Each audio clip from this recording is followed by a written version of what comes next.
Ashama kabajamtoota jaalatamtoota maatii waaqayyoo maqaa waaqayyoon nagaan sin gaafadha kam jirtu nagaa keessan anjira galate waaqayyoo baga jiraattanii baga nagaa taatanii nagaa na bira jiru sin biris akka jiru abdii famantiin gara manaa yoordii toobi baga nagaan dhuftanii hordoftoota maatii kiyya warri naaf maatiin taanii like share subscribe gochuun maatiin aataa na jajjabeessa isiniin jedha.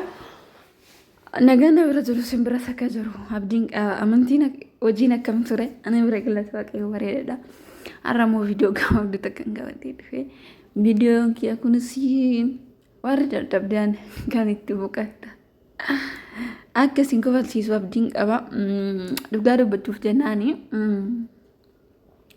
nuti amma yoo walitti dhufeenya yookiin hiriyyummaa yookiin goddanyaa wal godhannu bifaan yookiin immoo zariidhaan yookiin immoo afaanii wal qoonna garuu walitti dhiyeenya keessatti jireenya Oromoo keessatti jiraattu keessatti otuu wal qoodiinsi jiraachuu baattee namatti tola. Maaliif jennaan guyyaa rakkatti tokko nama barbaaddu san nama akka keetee isan argachuu hin danda'u. Nuti immoo akkuma bifa waaqayyootti uumamne fakkeenyaaf bifti keenya kalariin keenya yoo diimatee garuu fakkeenya waaqayyootiin uumamne akka ofiisaatti waaqayyoon fakkeessee nu uume waan ta'eef jechuudha. Sanaafu yeroo nuti rakkanne sanitti namni cinaa keenya dhaabbatu sun nama akka keenya ta'uu qaba osoo hin taane namuma ta'uu nu waan gahaadha. Maaliif jennaan rakkoo san keessatti sigatee hin deemu waan ta'eef jechuudha. Kanaafuu ani dhugaa dubbachuuf jennaan baay'ee tokko yeroo nini mucayyoo kana waliin wal argu baay'ee tokko nutti dhagahama nan gammada bakka yooni waan baay'ee yaadulleen keessa kiyyaanan baasa guyyaan ishee bira oolu jechuudha. Maaliif jennaan bakka firii si gooti si taphachiisti bakka akkam keessa ishii firii ta'e. Garuu afaan keenya tokko miti. Ani afaan akkuma beektanii afaan Oromiffaadha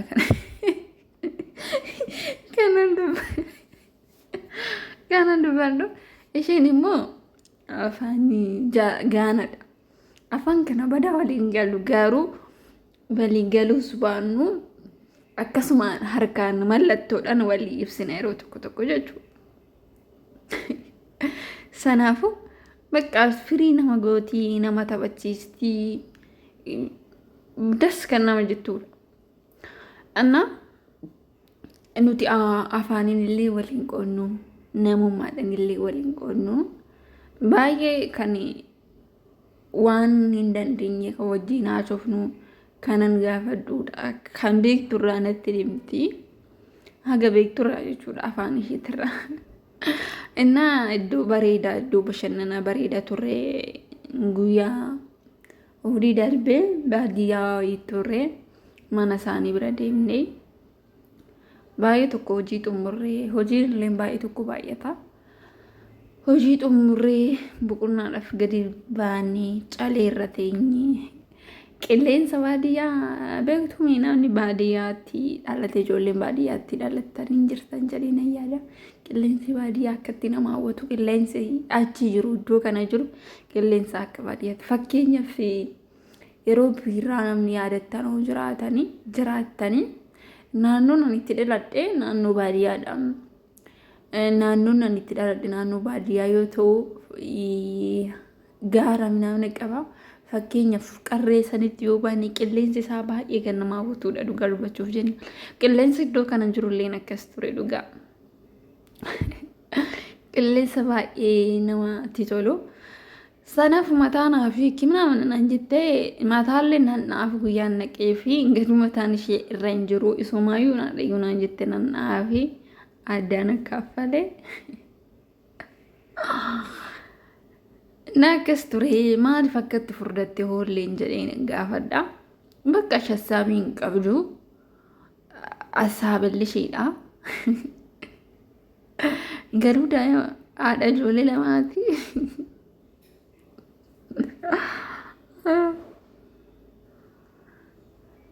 Hojiidhaan alatti zanaan uffata nama gooti dhugaa dubbachuuf jennaan yeroo tokko hiriyaan akkasii cinaa kee jiraate namatti tolu. Maaliif jennaan keessa keetii wantoota keessa keetii si jirullee kan baaste nama itti mattu kan waliin taphattuudha waan ta'eef. Kan waliin taphattuudha waan ta'eef. Janaa iddoo kana faatti ciistee jirti, narra ciistee jirti. Harki kee na qaqqabdee harki kee maaliif akkatti lasaa naan jette. Dhugaa dubbachuuf jennaan harki kiyyaa fi harki ishii tokko miti. Maaliif jennaan inni ishii dhaqaarra jabaataa harki. Maaliif akka ta'e garuu naaf hin galu.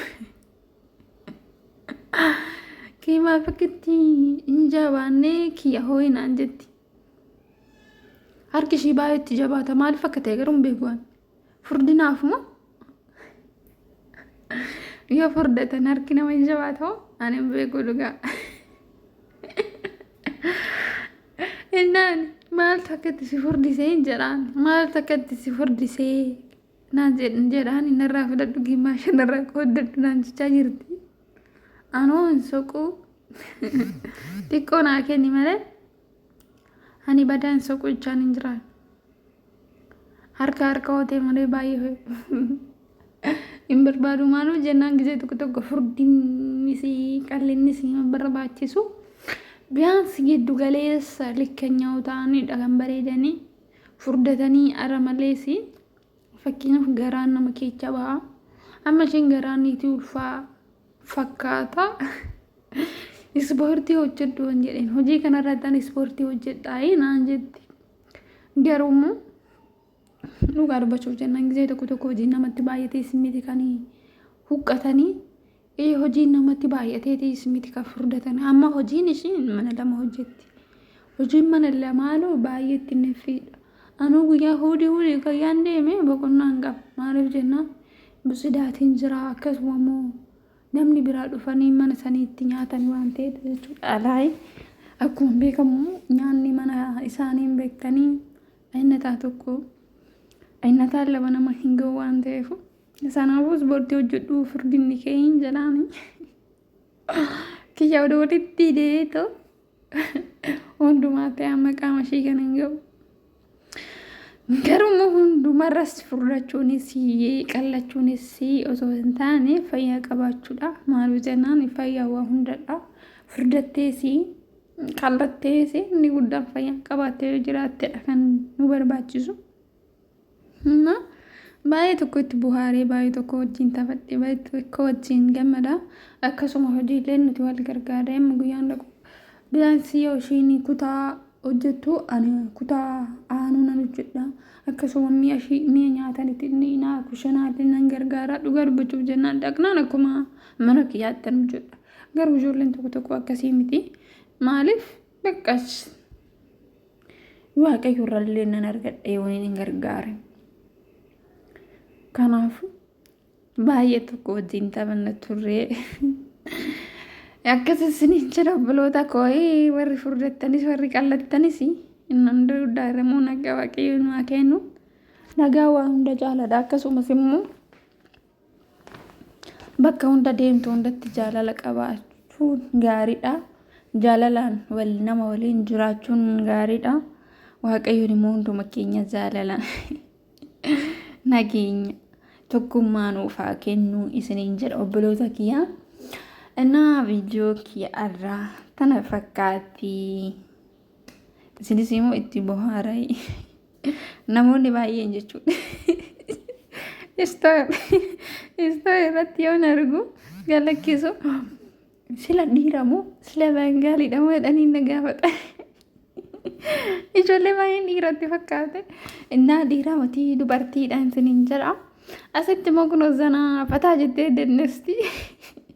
Waan isaanii zanaa fataadhanii dandeessu nanaatti waan biraan beekan. Hojumti akka barbaadutti utuu mana keessa guutee jiru asaabii hojii sanii qabdu dhugaa. Silkii banatte zanaa fataa jetti. Innaa namni nassaabne namni yaanne akkasii isiniin jedha obboloota kiyyaa. Innaa akkatti shurtii asaabii malee harma.